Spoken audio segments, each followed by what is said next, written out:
Bonjour et bienvenue dans cette nouvelle vidéo de moncapitaine.com. Aujourd'hui, nous allons voir pourquoi il est important d'avoir un beau cadre de vie. Je vais en particulier vous expliquer comment j'ai fait pour refaire entièrement ma salle popote dans ma compagnie avec des crédits institutionnels.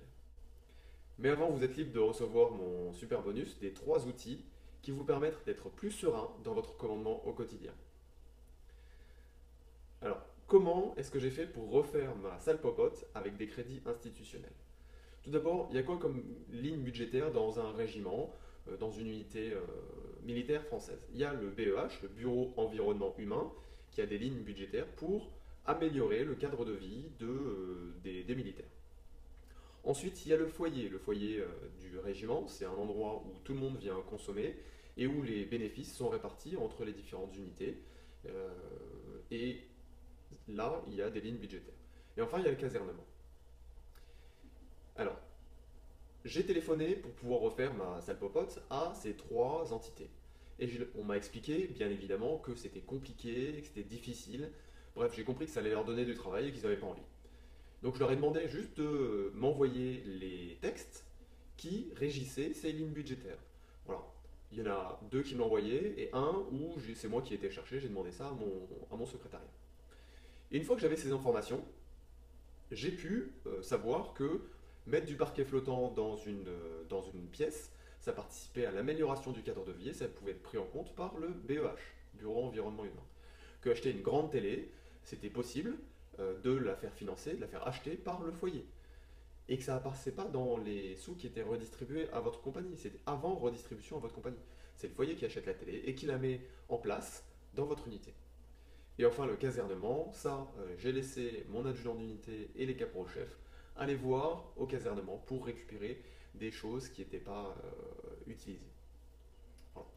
Alors, comment est-ce que je m'y suis pris vraiment? J'ai fait comme si je n'avais aucune ligne budgétaire.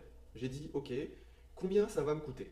J'ai fait la liste de tous les travaux, j'ai fait mon petit budget, et j'ai vu qu'avec ce budget, je pouvais avancer les sous et me faire rembourser sur les bénéfices de la popote qui allait fonctionner, avec le dynamisme d'une nouvelle salle popote, avec des activités, avec des soirées, avec des moments de convivialité qui permettent de faire du bénéfice.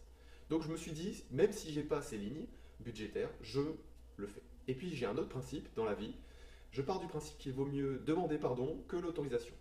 Alors c'est une vision un peu biaisée du compte-rendu, mais moi, je préfère faire des choses quand je suis sûr de moi, faire des choses, et ensuite rendre compte, voilà, j'ai fait ça. Alors, il y a certains chefs qui ne seront pas contents du tout. Bah tant pis pour eux. Et puis les choses, au moins, elles ont avancé. Et si jamais c'est des choses qui vous concernent, là, j'avais besoin de refaire ma salle popote, je n'avais pas commencé à demander l'autorisation. Voilà, je veux faire ma salle popote, ça me permet de dynamiser, ça me permet, j'arrive, je suis commandant d'unité, je mets ma marque tout de suite et je veux que ça soit sur un thème qui m'est cher et qui fait qu'il y a un bien vivre dans ma compagnie.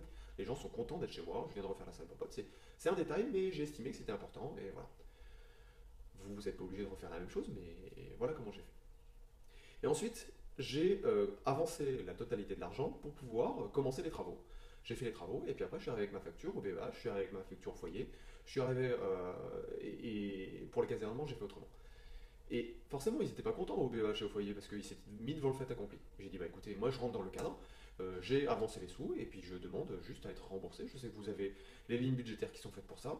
Je remplis les conditions, que je l'ai fait avant ou que je l'ai fait après, finalement ça change, ça importe peu. Moi je l'ai fait. Ça a grogné, mais j'ai été remboursé. Voilà.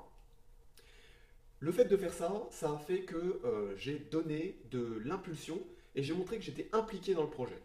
Impliqué parce que j'avais sorti des données personnelles, impliqué parce que j'en ai parlé avec mon adjoint d'unité, avec les caporaux-chefs qui s'occupaient de la section commandement qui s'occupait de tout ça, du projet.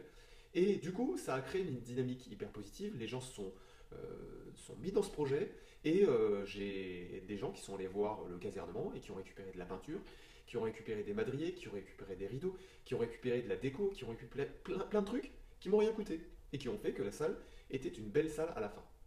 Voilà. Donc, dans tous vos projets, vous devez créer de l'implication. Il faut que les gens soient impliqués. Il ne faut pas que les gens soient juste concernés. D'ailleurs, j'ai une super image pour expliquer la différence qu'il y a entre impliqué et concerné. C'est exactement la même différence qu'il y a entre le cochon et la poule dans une omelette au lardon. Qu'est-ce qu'il raconte là? Ok. Bah, dans une omelette au lardon, la poule, elle a pondu des œufs, on a fait une omelette. Ok, ça va, elle est concernée par l'omelette au lardon. En revanche, le cochon, pour le lardon, on a été obligé de le tuer pour faire le lardon. Donc l'omelette au lardon, le cochon, il est impliqué. Donc, dans tous vos projets, faites en sorte que vos subordonnés soient impliqués. Il faut qu'ils y mettent leur cœur, il faut qu'ils y adhèrent, il faut qu'ils soient impliqués pour pouvoir faire avancer réellement un projet. Si j'étais juste passé par des lignes institutionnelles en montant des dossiers, en faisant les trucs dans les règles de l'art, ça aurait pris 8 mois ou un an, et puis finalement, j'aurais jamais refait ma salle popote, et puis voilà. Voilà. Si vous avez des bonnes pratiques, des bons conseils ou des bons trucs qui ont fonctionné avec vous, n'hésitez pas à la partager dans les commentaires de la vidéo. Je suis toujours preneur de vos feedbacks. Je vous dis à très bientôt pour une prochaine vidéo. C'était Rodolphe de moncapitaine.com.